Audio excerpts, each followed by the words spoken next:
తెలంగాణ ఉద్యమకారులపై రాళ్లు విసిరిన చరిత్ర ఎమ్మెల్యే కౌశిక్ రెడ్డిదని, తెలంగాణ కోసం అహర్నిశలు కష్టపడ్డ చరిత్ర మంత్రి పొన్నం ప్రభాకర్దని నియోజకవర్గ యూత్ కాంగ్రెస్ నాయకులు పొడేటి భిక్షపతి అన్నారు.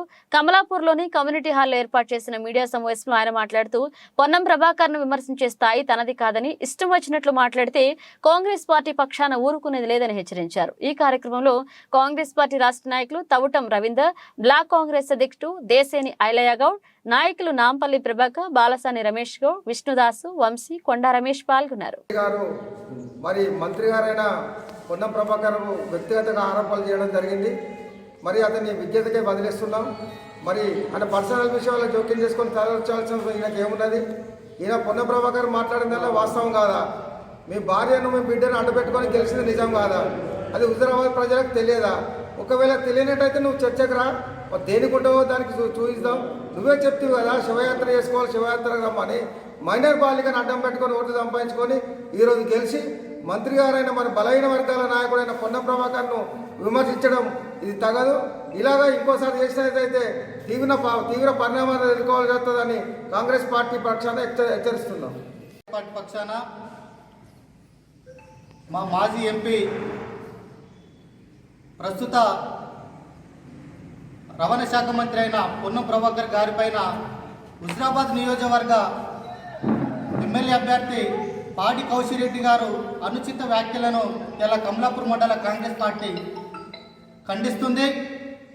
ఎందుకనగంటే వాళ్ళ పొన్నం ప్రభాకర్ గారికును పాడి కౌశిక్ రెడ్డి గారిని చూసినట్టయితే ఆకాశానికి భూమికి ఉన్నది తేడా ఉంది.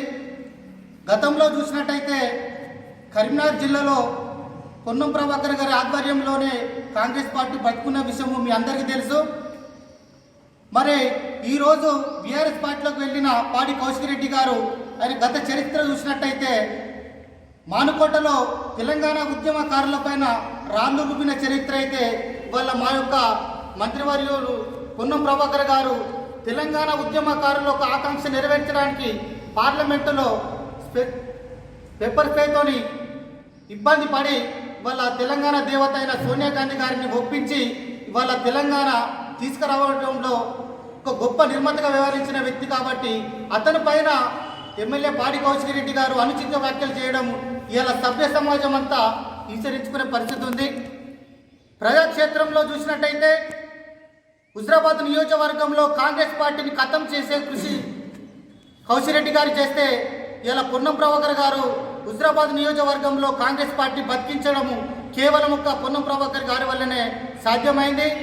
ఇలా కౌశిక్ రెడ్డి గారు కేసీఆర్ గారితో చీకటి ఒప్పందం పెట్టుకొని ఇలా కాంగ్రెస్ పార్టీని క్లోజ్ చేసే పరిస్థితిలో వాళ్ళ కార్యకర్తలంతా హుజరాబాద్ నియోజకవర్గంలో ఉన్నారంటే కేవలం పొన్నం ప్రభాకర్ గారి కృషి వల్లనే వాళ్ళ కార్యకర్తలు కాపాడుకోవడం వల్లనే ఈ నియోజకవర్గంలో ఉన్నారు. మరి అలాంటి వ్యక్తి పైన వాళ్ళ పాడి కౌశిక్ రెడ్డి గారు అనుచిత వ్యాఖ్యలు చేయడము బాధాకరము. మరి మొన్న జరిగిన ఎన్నికల్లో చూసినట్టయితే పాడి కౌశిక్ రెడ్డి గారి గెలిపైనా ఒక్కసారి అయినా ఆత్మవిమర్శన చేసుకోవాలి. సెంటిమెంట్తోని ఇలా గెలవడం జరిగింది. కానీ మా యొక్క తెలంగాణ ఉద్యమ నిర్మాత అయిన పొన్నం ప్రభాకర్ గారు అనేక సార్లు పార్టీలో ఓడిపోయినా కూడా ఒకే పార్టీలో ఉండాలన్న సిస్టమ్ మాకు అందరికీ నేర్పడం, అతని ఇంటికి కనుక వేరే పార్టీ వాళ్ళు వచ్చినట్టయితే చెప్పుతో కొడతానని చెప్పిన గొప్ప వ్యక్తి వాళ్ళ పొన్నం ప్రభాకర్ గారి పైన అనుచిత వ్యాఖ్యలు చేయడము బాధాకరము. కానీ నువ్వేం చేసినావు? ఇవాళ హుజరాబాద్ నియోజకవర్గంలో కాంగ్రెస్ పార్టీని సర్వనాశనం చేసినావు. కానీ మా పొన్నం ప్రభాకర్ గారు, మా మంత్రి గారు ఇలా కాంగ్రెస్ పార్టీ కృషి చేయడం వల్లనే వాళ్ళ ఈ నియోజకవర్గంలో కాంగ్రెస్ పార్టీ బతుకుంది. ఇప్పటికైనా ప్రజాక్షేత్రంలో ప్రజ యొక్క తీర్పును మీకు గౌరవిస్తాం కాబట్టి ఒక ఎమ్మెల్యేగా వ్యవహరించే విధానం నేర్చుకోవాలి.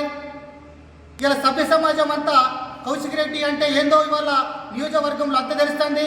నువ్వు కరీంనగర్ అంటున్నావు కదా బిడ్డ, కరీంనగర్ కాదు రాష్ట్రంలో ఎక్కడేసినా కూడా పొన్నం ప్రభాకర్ గెలుస్తాడని ఒక విషయాన్ని గుర్తుపెట్టుకోవాలని మనం చేస్తున్నా. మరి అతని పైన ఒక్కొక్కసారి కనుక అనుచిత వ్యాఖ్యలు చేసినట్టయితే నియోజకవర్గంలో కానీ రాష్ట్రంలో కానీ ఎక్కడ కూడా నిన్ను తిరగనివ్వమని, మరి మా యొక్క బడుగు బలైన వర్గాల ఆశ జ్యోతి పైన ఇంకొకసారి కనుక అనుచిత వ్యాఖ్యలు చేసినట్టయితే రాష్ట్ర వ్యాప్తంగా శివయాత్ర చేస్తామని హెచ్చరిస్తున్నాను.